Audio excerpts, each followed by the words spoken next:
Bonjour à toutes et à tous, je m'appelle Jonathan et je suis super content de vous présenter ce culte online de l'église Oasis. Alors, installez-vous confortablement et profitez pour vivre avec nous ce temps de communion en ligne. La semaine dernière, nous avons fêté Pâques. Donc, qui dit Pâques dit quand même un peu consommation de chocolat.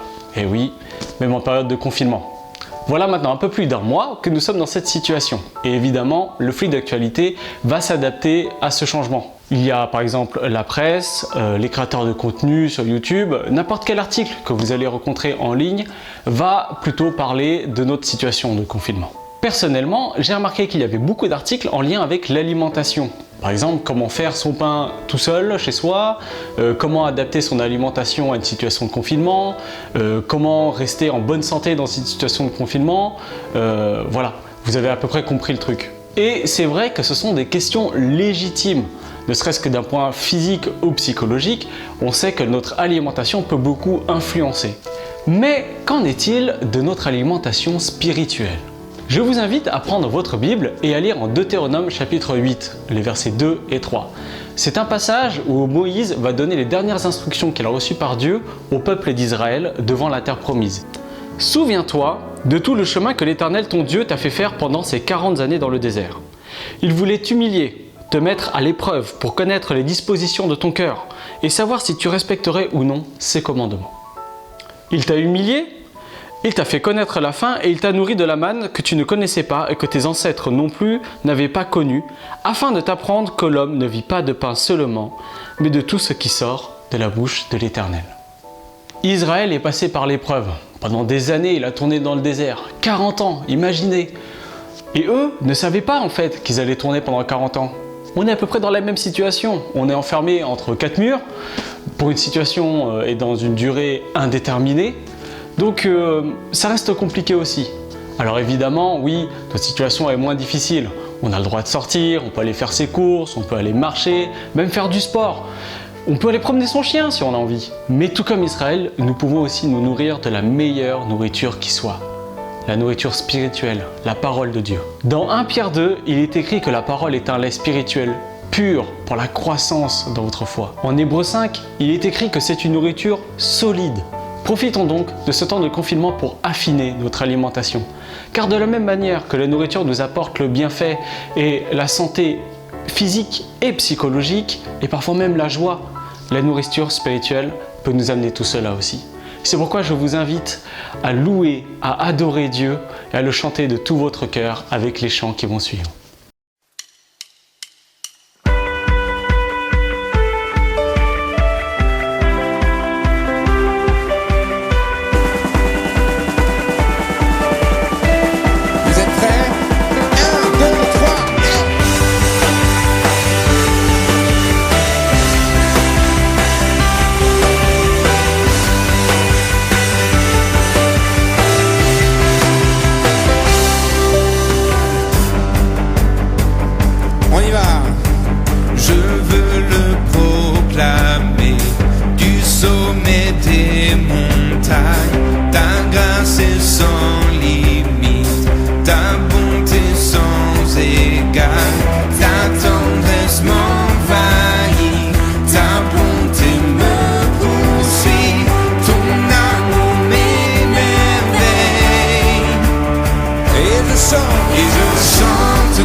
je suis faible, et même si je tombe, Dieu est le soutien de mon cœur.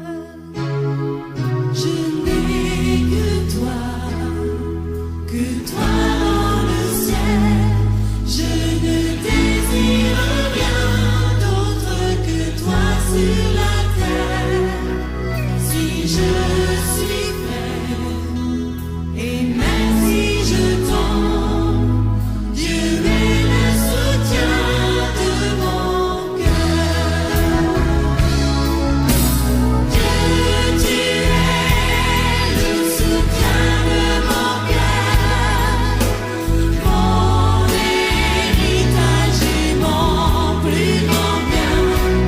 Oh oui, Dieu, tu es le soutien de mon cœur.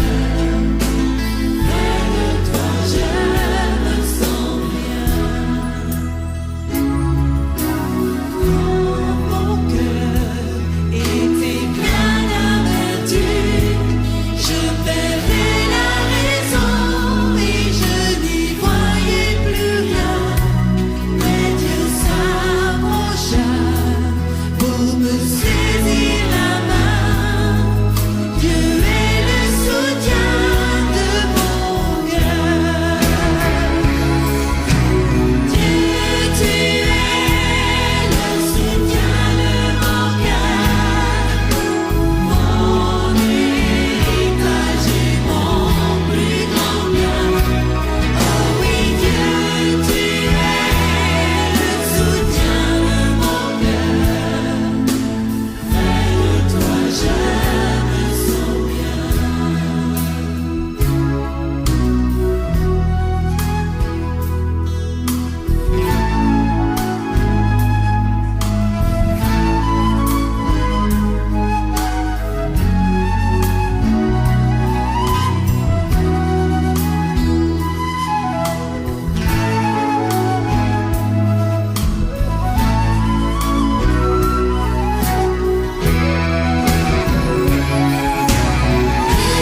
Tu es le soutien de mon cœur, mon héritage et mon plus grand bien. Oh oui, Dieu, tu es le soutien de mon cœur. Près de toi, je me sens bien.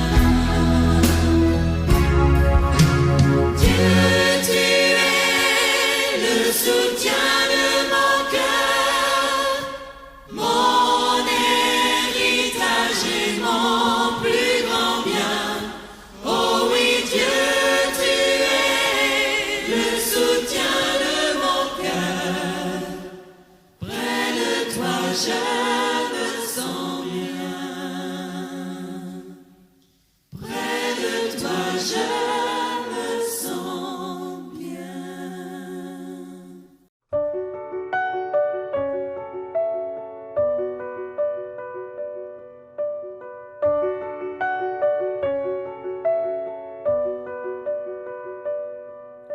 Cherchez d'abord le royaume de Dieu et sa justice, et toutes choses vous seront données en plus. Alléluia, alléluia.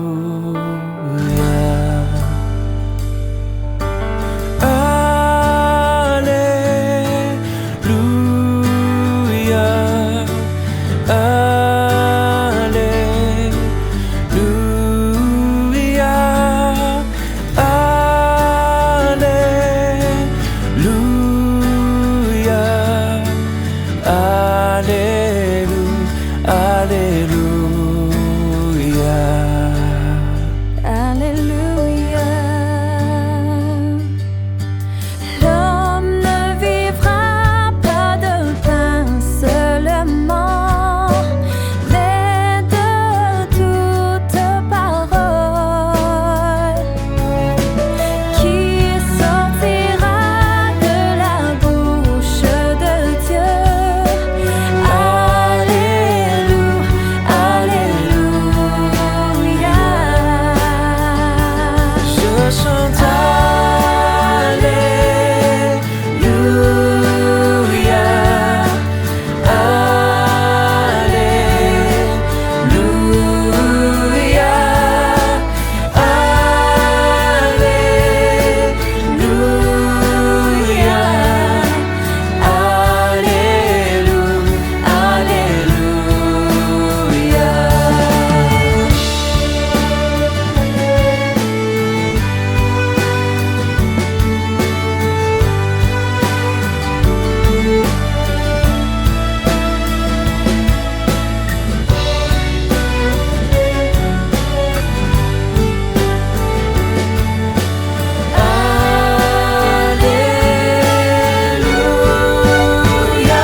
J'ai soif de ta présence, divin chef de ma foi.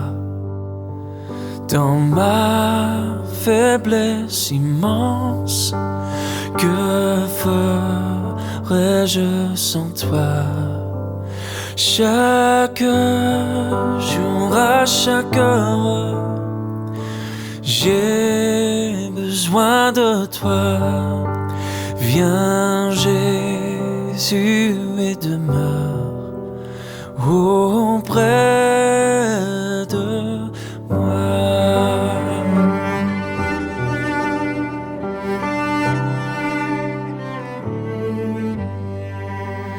Pendant les jours d'orage, d'obscurité, de froid, quand faiblit mon courage, que ferais-je sans toi? Chaque jour, à chaque heure, j'ai besoin de toi. Viens Jésus et demeure auprès de moi.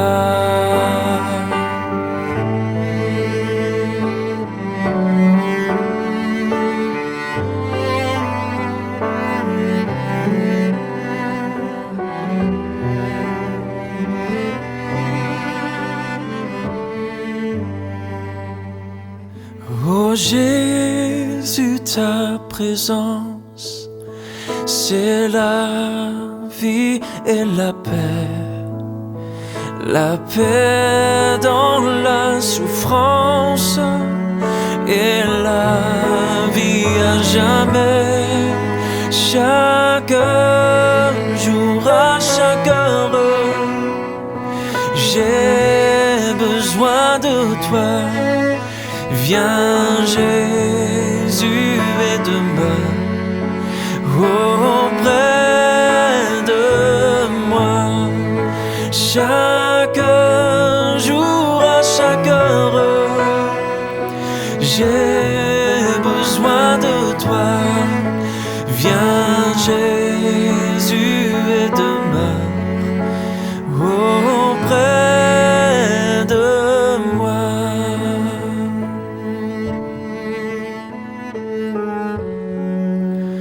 Auprès de moi.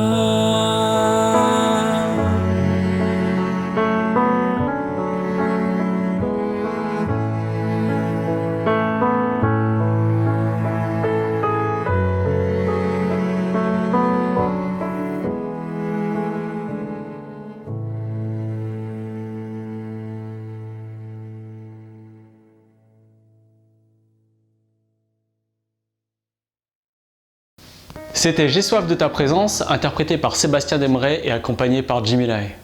Je vous invite maintenant à passer un temps dans la prière. Vous pouvez partager vos sujets de prière et aussi vos encouragements dans le chat qui apparaît sur la colonne de droite. Et après cela, ce sera David nous partager aussi la parole de Dieu à travers une prédication.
Bonjour.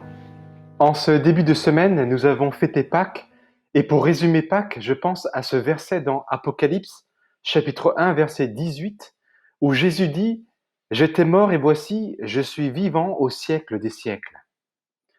Face à la mort certaine, lui, Jésus, il est la vie éternelle. Face aux multiples possibilités qui se présentent à nous pour refaire le monde, lui, il est le bon conseiller et le bon chemin. Et face à la prolifération de fake news, Jésus est la vérité.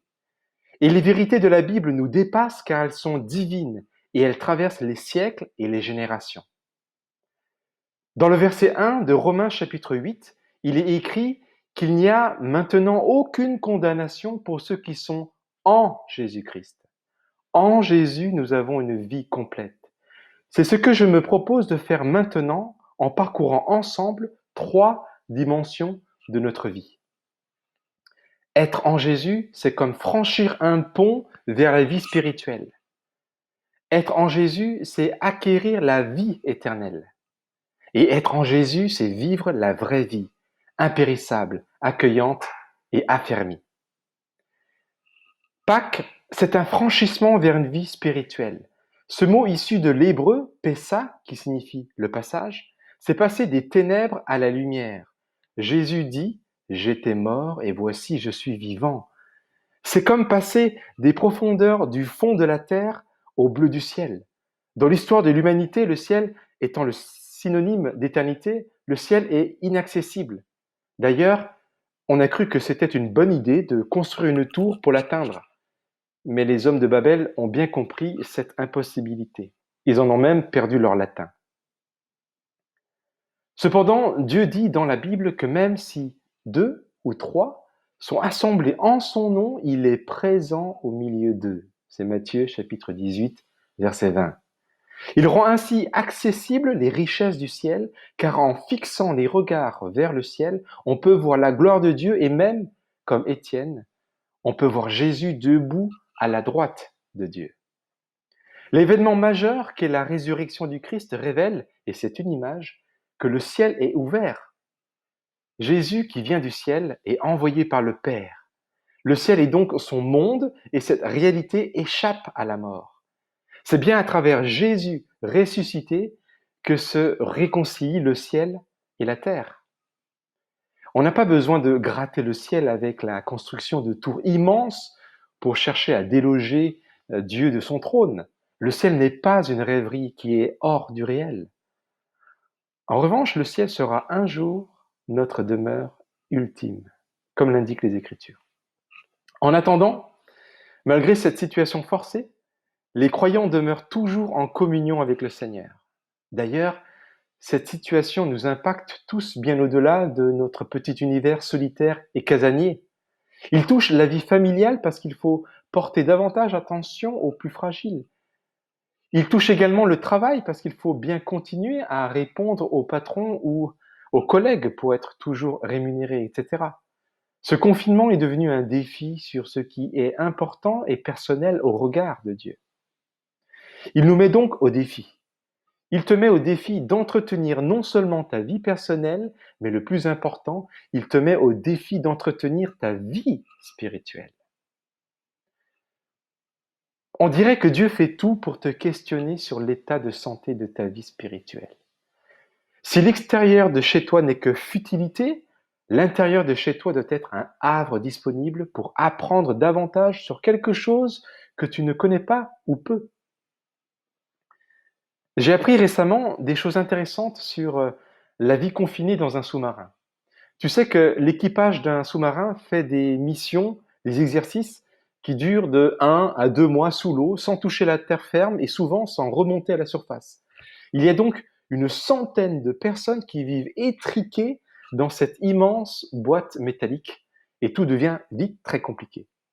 Certes, c'est un confinement voulu, mais c'est un bon exemple pour nous actuellement.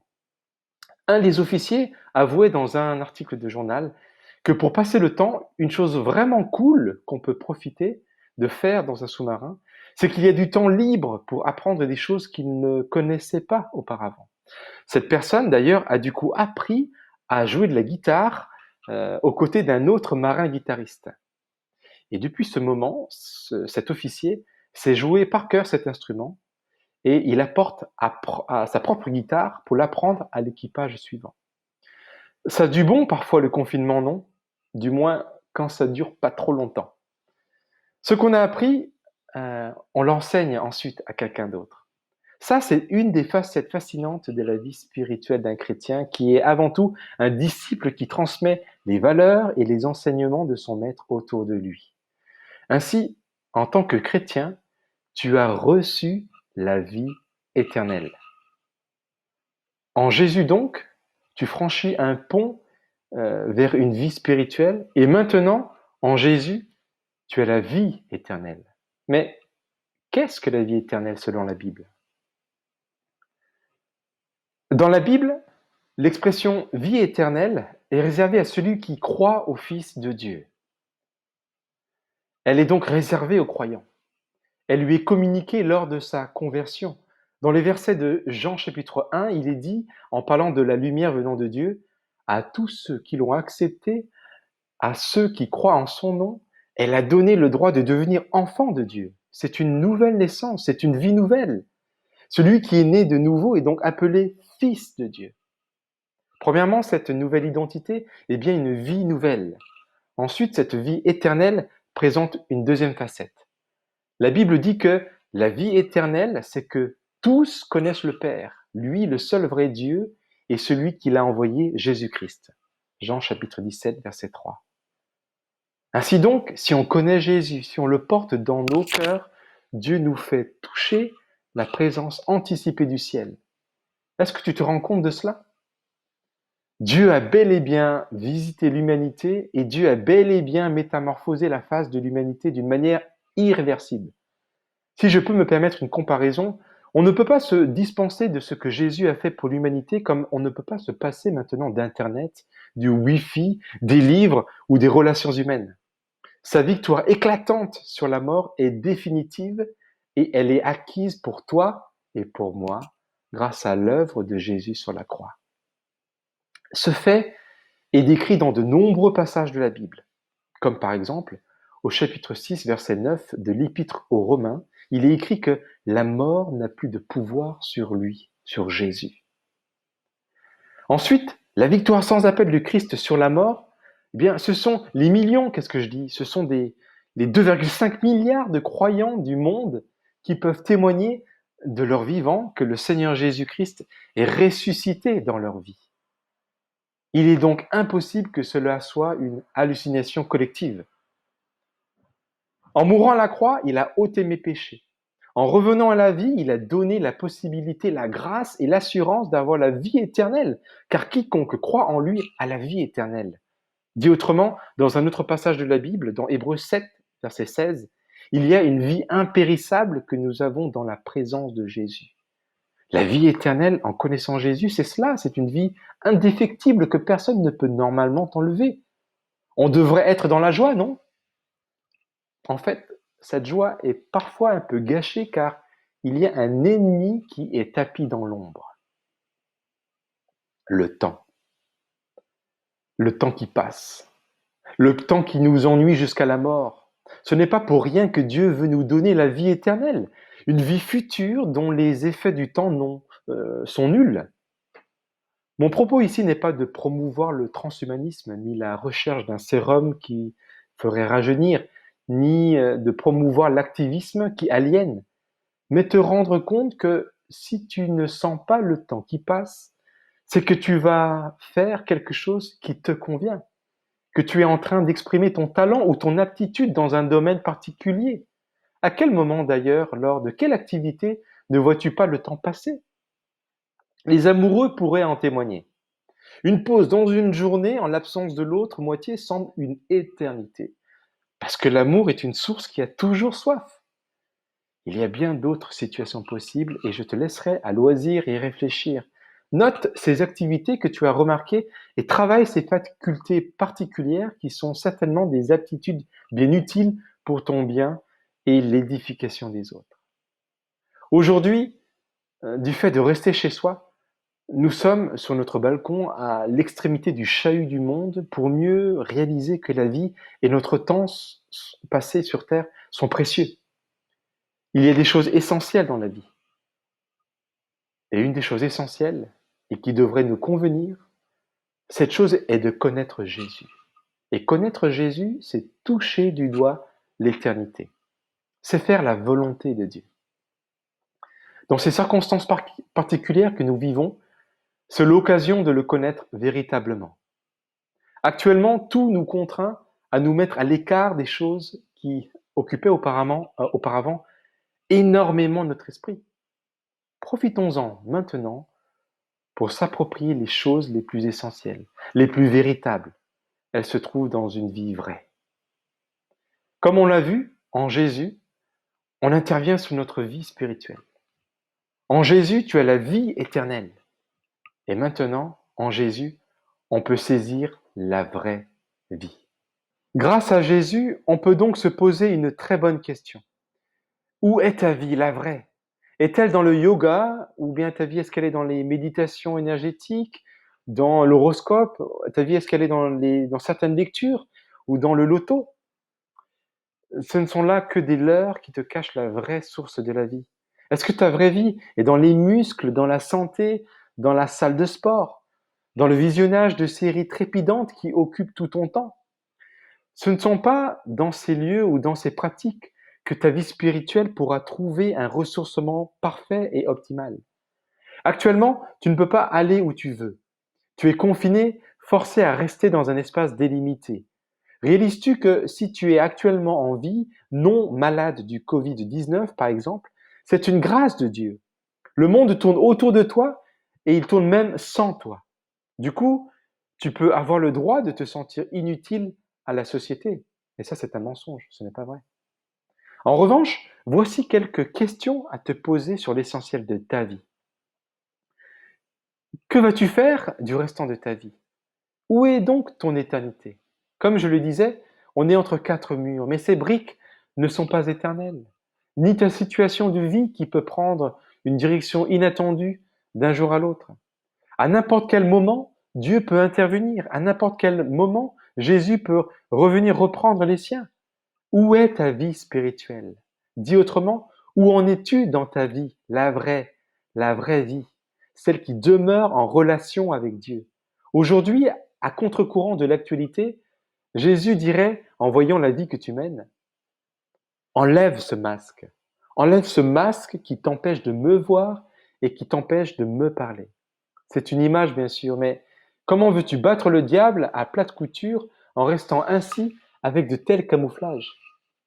Pas avec nos outils faits d'hommes, ni avec des casques de guerre, mais avec le visage rayonnant de la gloire de Christ ressuscité en nous et pour l'éternité. En Jésus, on franchit un grand pas vers la vie spirituelle. Cette vraie vie est en Jésus. Et quand on met sa vie dans les mains de Jésus, cette vie devient éternelle. C'est-à-dire que l'on vit dans la présence de Dieu. Dans 1 Timothée chapitre 6 verset 19, et selon certaines traductions de la Bible, il est dit aux personnes riches de ce monde de ne pas mettre leur espérance dans des richesses incertaines, mais en Dieu, afin de saisir la vie véritable. Oui, la vie véritable. Dans ce cocon où l'on est, il y a une chose essentielle, quelque chose qu'on transporte avec soi, sur terre ou au fond de la mer. C'est notre cœur. Si notre cœur terrestre est mortel, et c'est vrai, il a une date de péremption, mais notre cœur, s'il appartient à Dieu, lui, eh bien, il lui appartient éternellement, et tu dois en prendre soin. Ton cœur doit être entretenu par un apprentissage continu, comme se nourrir d'une nourriture quotidienne, c'est évident. Il doit continuer à vivre, à apprendre les différents rythmes de ta vie humaine. Sinon, il ne ressemblera à rien et déshonorera son créateur. Il doit continuer à faire du sport, sinon il va s'amenuiser et perdre de son endurance. Et s'il n'avait aucun but, il vivrait pour rien et s'arrêterait net. Voilà donc, si tu es vivant, une preuve que Dieu n'en a pas encore fini avec toi. La Bible dit soit que nous vivions, soit que nous mourions, Nous appartenons au Seigneur. Romains chapitre 14, verset 8. En d'autres termes, quelles que soient les circonstances, notre cœur spirituel appartient à jamais au Seigneur. Le propriétaire de ton cœur est le Seigneur. Le créateur du battement de ton cœur est le Dieu de l'univers, le mécanicien divin qui fait fonctionner les rouages de ton cœur. Parfois, en raison de notre confort, on ne veut pas faire d'efforts. Tu ne veux pas apprendre quelque chose de nouveau ou d'essentiel, car tu te dis « je sais déjà » ou « ce n'est pas pour moi ». En fait, les yeux de ton cœur sont aveuglés, sont fatigués, sont fermés, aigris, orgueilleux. Ce n'est pas une histoire d'âge. Les yeux de ton cœur ont besoin d'être rafraîchis sur les choses nouvelles que Dieu a placées pour renouveler ta vie, l'assaisonner, pour rehausser ta vie. Le bon médecin qui remet ton cœur en bon fonctionnement, c'est le travail du Saint-Esprit. Et tous les jours, on en a besoin. Dans Hébreux chapitre 7, verset 25, il est écrit que Jésus, à travers le Saint-Esprit, est toujours vivant pour intercéder en ta faveur. Ce que Dieu fait dans ton cœur n'est pas l'œuvre d'un métier d'homme ou d'une entreprise avec des actionnaires, mais c'est bien un ouvrage d'art façonné par un créateur de haute couture qui sait tisser la chair et l'âme entre elles. Quel que soit son état de santé, ton cœur aura toujours des choses à apprendre de la part de son créateur. Parce que notre créateur ne s'arrêtera pas de recréer les choses et les circonstances pour te sortir d'affaire. Alors, si tu veux entendre sa voix, si tu veux saisir sa volonté, tu dois avoir l'attitude humble, un cœur de compassion et d'humilité devant le Seigneur Dieu. Car il est écrit dans 2 Chroniques chapitre 7 verset 14, « Si mon peuple s'humilie, prie, s'il recherche ma face, s'il se détourne de sa mauvaise conduite, moi je l'écouterai du ciel et je lui pardonnerai ses péchés et je guérirai son pays, je guérirai sa vie. » Cette humilité doit te pousser à tout remettre aux pieds du Seigneur et sans délai. Mettre la lumière sur ta vie par une attitude d'humilité et la prière à Dieu, eh bien, sont les 2 premières choses à faire devant Dieu. Maintenant, pour aller plus loin, comment faire pour repérer et réparer l'état de ton cœur? Nous allons voir comment affermir ton cœur. Il faut tout d'abord faire un diagnostic. Premièrement, si on imagine ton cœur représenté comme un grand champ agricole, en raison de l'immensité de la surface, il se peut qu'il y ait des territoires infimes dans ta vie qui sont laissés aux mains de Satan. Là, il règne le péché. Là, il règne les mauvaises herbes. Au lieu d'annihiler le péché, il est encore là comme une tache sur ton cœur. C'est la rancœur, la haine, c'est la malhonnêteté, la convoitise, ce sont les mauvais comportements et j'en passe. En restant confiné dans ton cœur, cette tâche risque de grandir et d'éclabousser le reste de ta vie. C'est dangereux si un médecin n'intervient pas pour lutter contre cette gangrène. Deuxièmement, il se peut qu'il y ait une faiblesse dans ta formation à la bonne compréhension de la parole de Dieu. Il y a parfois un manque de bonne pratique des valeurs de l'Évangile. On ne peut pas confiner la vie spirituelle des membres uniquement dans le bâtiment Église, dans les activités de l'Église, dans la politesse. Or, ton cœur, que tu transportes tous les jours, doit être le lieu de ta vie spirituelle.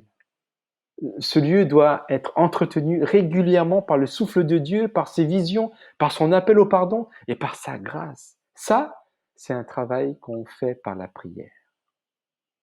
Enfin, troisièmement, quel prix, quel effort mets-tu réellement à accomplir sa volonté avant la tienne? Les priorités de Dieu ne sont en général pas les nôtres et c'est très embarrassant. C'est très embarrassant de ne pas suivre les recommandations de Dieu, car en dehors de lui, c'est comme prendre une route mal éclairée qui mène nulle part, qui mène vers la nuit éternelle. C'est comme prendre son GPS ou son passeport avant de partir. De ne pas prendre son passeport avant de partir. Le voyage prévu est donc compromis.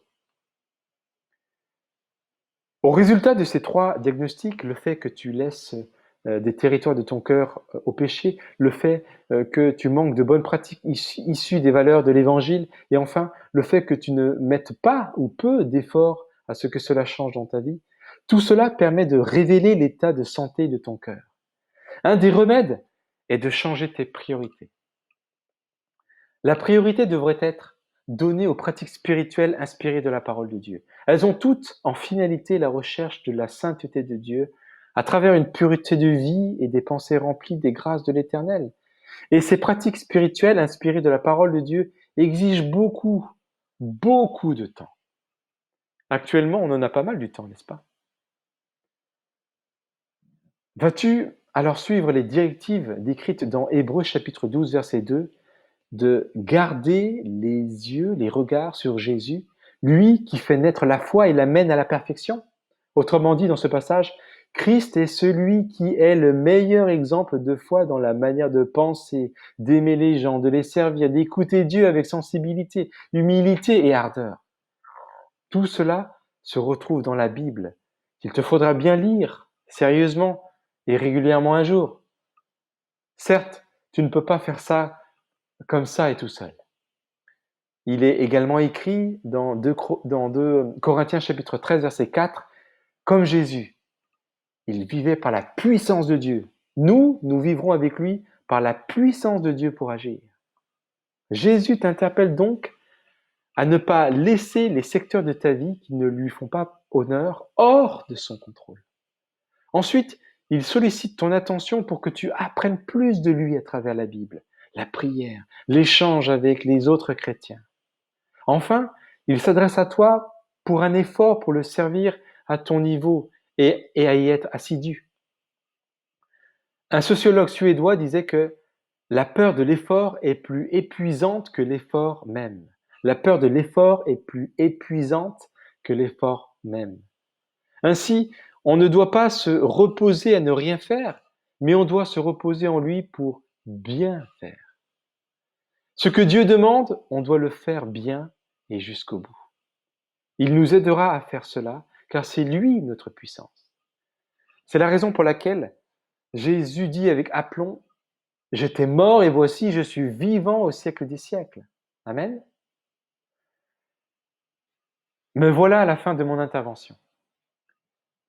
Comment ne pas être dans la joie de savoir que le Dieu de l'univers précède toutes les routes, toutes les portes que tu franchiras? Dieu a tout disposé sur ton chemin de vie pour que tu réussisses les projets de son cœur. À la croix, Jésus a porté le poids du monde sur ses épaules. Maintenant, c'est à toi, disciple du Christ, eh bien, par sa puissance, par son Esprit Saint, c'est à toi de porter ton prochain à la vie, la vraie, celle qui abonde dans l'amour, dans les valeurs de la famille, dans les pensées qui relèvent le plus faible. Ces pensées viennent du Christ qui continue encore aujourd'hui et à jamais de t'aimer. Continue sur ta route avec le Seigneur avec courage, car le courage n'est pas l'absence de peur, mais la capacité de la vaincre. C'est Nelson Mandela qui disait cela. Le courage n'est pas l'absence de peur, mais la capacité de la vaincre. Si tu manques de courage, si tu veux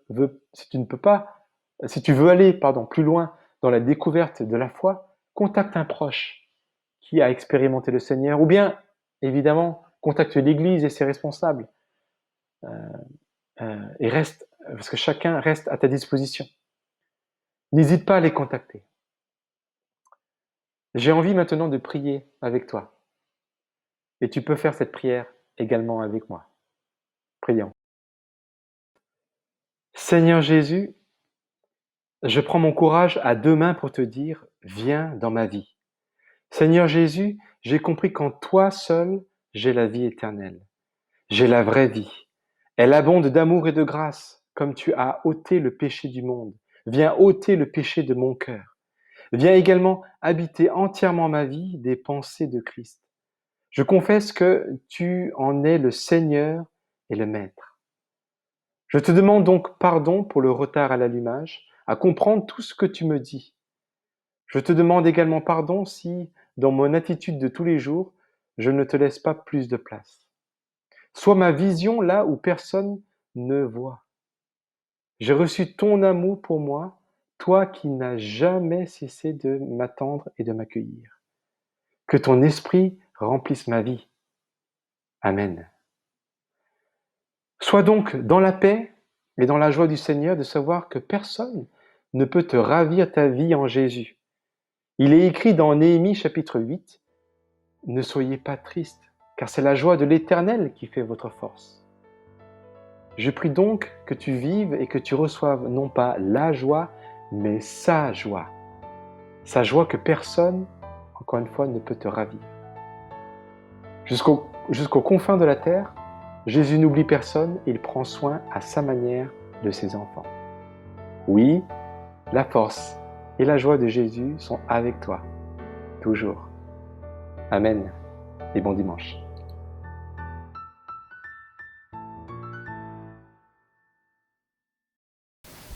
Merci beaucoup David. Voilà, ce temps de culte online arrive à son terme. Les annonces vont apparaître à l'écran et pendant ce temps, vous pourrez encore discuter, partager vos sujets de prière et partager aussi les encouragements aux autres membres. Pour ma part, j'ai été ravi de vous présenter ce culte online et je vous dis au revoir, à la semaine prochaine.